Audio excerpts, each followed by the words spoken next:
Good morning students. आज हम chemistry में फर्स्ट चैप्टर ठोसों का वर्गीकरण एवं संरचनाएं में एकक कोष्ठका में अवयवी कणों की संख्या की गणना के नियम पढ़ेंगे। एकक कोष्ठका में अवयवी कणों की संख्या की गणना के नियम। घनीय एकक कोष्ठका में अवयवी कणों की संख्या निम्नानुसार होती है। इसमें कोनों पर सहवायित अवयवी कणों का योगदान 1/8 होता है, क्योंकि घनीय एकक कोष्ठका जालक में 8 एकक कोष्ठकाओं से संलग्नित रहती है, इसलिए कोनों पर सहवायित अवयवी कणों का योगदान 1/8 होता है।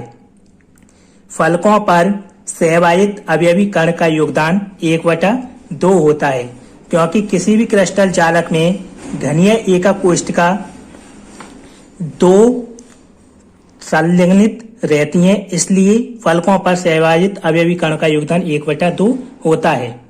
किनारों पर सहवायित अवयवी कण का योगदान 1/4 होता है, क्योंकि किसी भी क्रिस्टल जालक में 4 घनीय एकक कोष्ठका किनारों पर संलग्नित रहती हैं, इसलिए किनारों पर सहवायित अवयवी कणों का योगदान 1/4 होता है।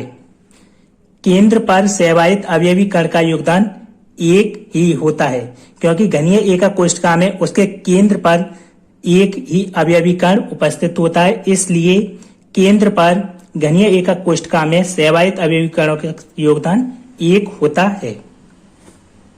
घनीय क्रिस्टल निकाय में कणों की संख्या की गणना। हम किसी भी घनीय क्रिस्टल निकाय में कणों की संख्या की गणना करेंगे। एकक कोष्ठका, कोनों के परमाणुओं की संख्या, फलक के केंद्र पर उपस्थित परमाणुओं की संख्या, केंद्र पर उपस्थित परमाणुओं की संख्या, यहाँ कुल संख्या। पहला है सरल घनीय एकक कोष्ठका। आप जानते हो सरल घनीय एकक कोष्ठका वह एकक कोष्ठका होती है जिसके अवयवी कण उसके सिर्फ कोनों पर ही उपस्थित होते हैं। तो इसमें कोनों पर 8 अवयवी कण उपस्थित होती हैं, इसलिए 8 इंटू इसमें सहवायित अवयवी कणों का योगदान 1/8 होता है। 8 1 जा 8, 1 1 जा 1। तो कोनों पर परमाणु की संख्या 1 होगी। इसके फलक पर कोई भी परमाणु उपस्थित नहीं होता है, ना ही कोई भी परमाणु इसके केंद्र पर उपस्थित होता है, इसलिए 0।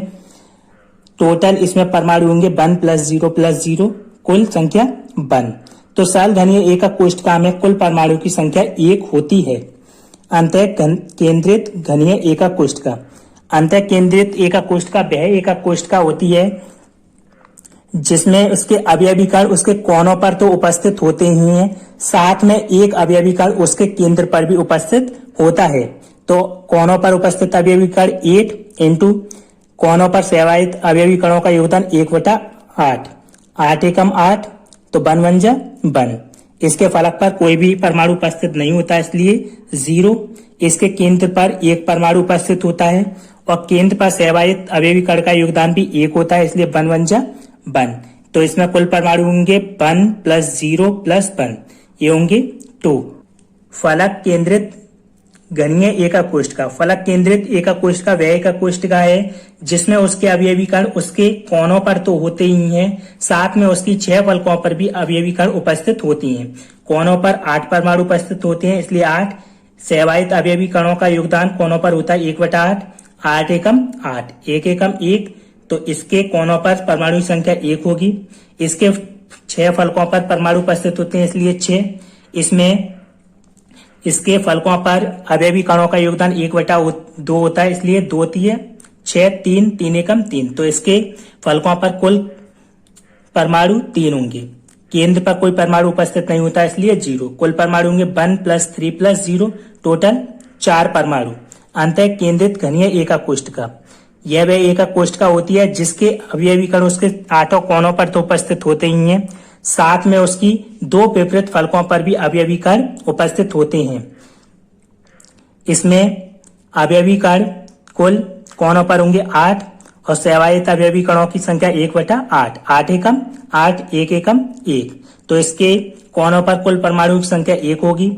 इसके फलकों पर 2 परमाणु होते हैं और सहवायित अवयवी कणों की संख्या 1/2। 2 एकम 2, 1 एकम 1, तो कुल परमाणु इसके फलकों पर होंगे 1। केंद्र पर इसका कोई परमाणु उपस्थित नहीं होता है, इसलिए 0। तो 1 + 1 + 0 कुल 2। इस प्रकार सरल घनीय एकक कोष्ठका में कुल परमाणु संख्या 1 होती है। अंतः केंद्रित घनीय एकक कोष्ठका में कुल परमाणु संख्या 2 होती है।